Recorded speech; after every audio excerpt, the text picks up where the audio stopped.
It's a scandal for the development agencies that after 30 years of experiment, Bangladesh is still, in terms of the poverty, still there are more poor people than before, and they have not been able to reach those so-called hardcore poor they call. I mean, they think that people have become more and more poorer. There is more increase in the trafficking of women and children. There is more degradation of the life and cities, because let's say in Dhaka city, it is not livable anymore because the pollution is very high. There's, traffic jam is there, absolutely, irrational way of planning, house buildings and things. And this is what the development agencies promoted as development. And we are trying to say something different. We decided that we should form an organization of our own, not trying to repeat the same thing that other organizations are doing, but we will take the information from the people and then write it in a way so that the policymakers understand. That's why we called it UBINIG. It's a Bengali acronym. The name is Unnayan Bikalper Niti Nirdharoni Gobeshona, and the English translation is Policy Research for Development Alternative. UBINIG was founded in the mid-1980s as a learning circle among a group of intellectuals in Bangladesh, and two of the principal people involved were Farhad Mazar and Frida Akhtar.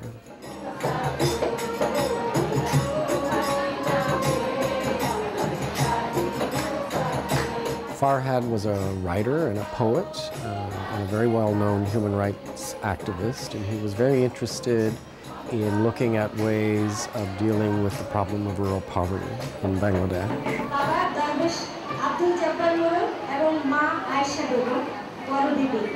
And Frida Akhtar was very active on the question of women and health, and really saw the problems of health in rural Bangladesh as a problem of poverty.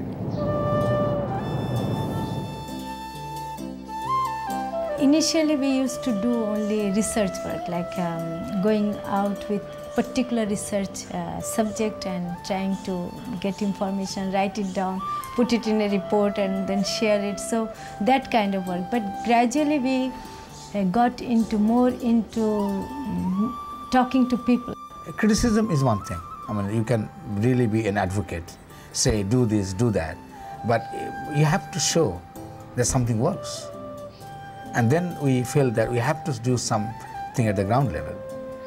And that actually prompted us to go to the village and start doing something.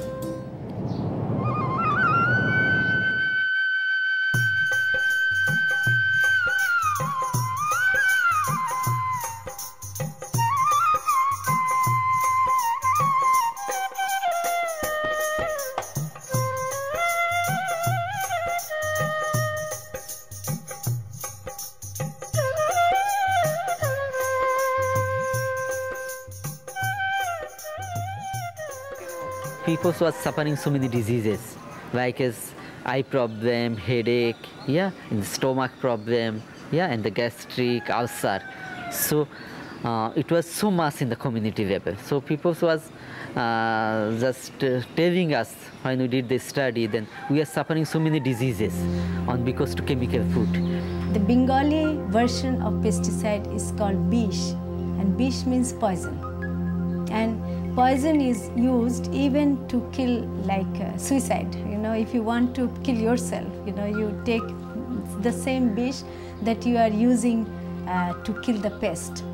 One woman told us, and we always quote that bish, destroys my body, destroys the body. And by body, she meant that the whole environment, not only her body. And women understand it more because many women had miscarriages, abortions, because of indiscriminate use of pesticide.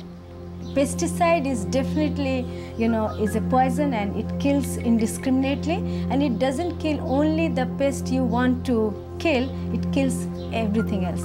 They say, why should you stop using pesticide? They told me. I say, you'll stop using pesticide because it kills. There's no other reason. If they say, if production goes down, I say, I don't know, you're the farmer, you tell me. All I can tell you is what is ethically right and what is ethically wrong. And you'll know how to come up with a technology that doesn't need pesticide. And within 3 months they came up. They said mixed cropping and the local seed.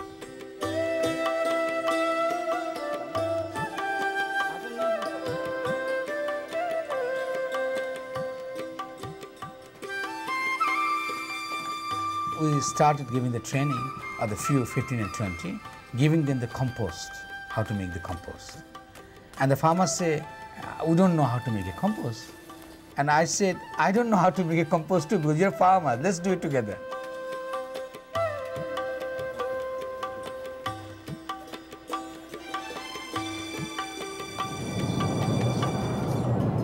Historically, there is actually a very intricate and sophisticated system involved in selecting seeds and storing those seeds from harvest time to the next cultivation period.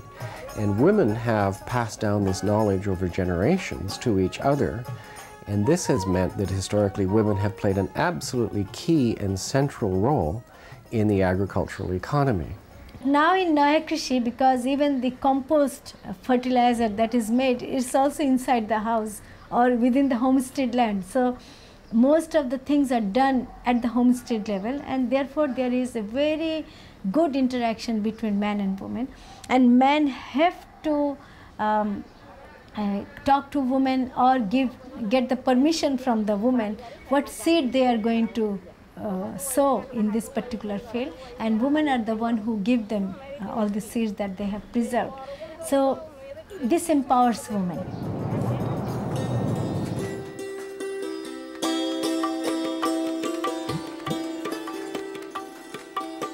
Handloom is a kind of industry that starts at the household level. So you should start from the household level. And then you go into social production. That means you increase more looms, make it a kind of a factory, and give the people training so that they can become the manager of the production systems. And then you go for much more cooperation, make it a bigger factory. So 1 handloom into 3 handloom to 10 handloom, then 20, and then 200. One of our feminist perspective in our analysis of the weaving work was that if you talk about weaver, it has to be both men and women. It cannot be only men. They used to think that women cannot operate the loom. Now you will see many women are operating the loom. They are weavers. But the important part is pre-weaving processing, pre-loom operation processing that is done by women. She processes the yarn so well, and she's doing it even when she's doing all the household work at the same time. Over the years, UBNIG has grown into a very sophisticated organization with a fairly substantial reach.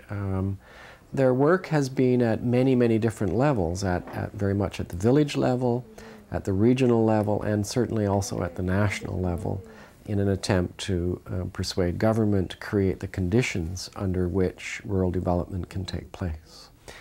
And interestingly, they've been one of the major forces for creating a regional network in South Asia of non-government organizations involved in rural development, especially food security related programming in India, Pakistan, Sri Lanka, Nepal, and Bangladesh.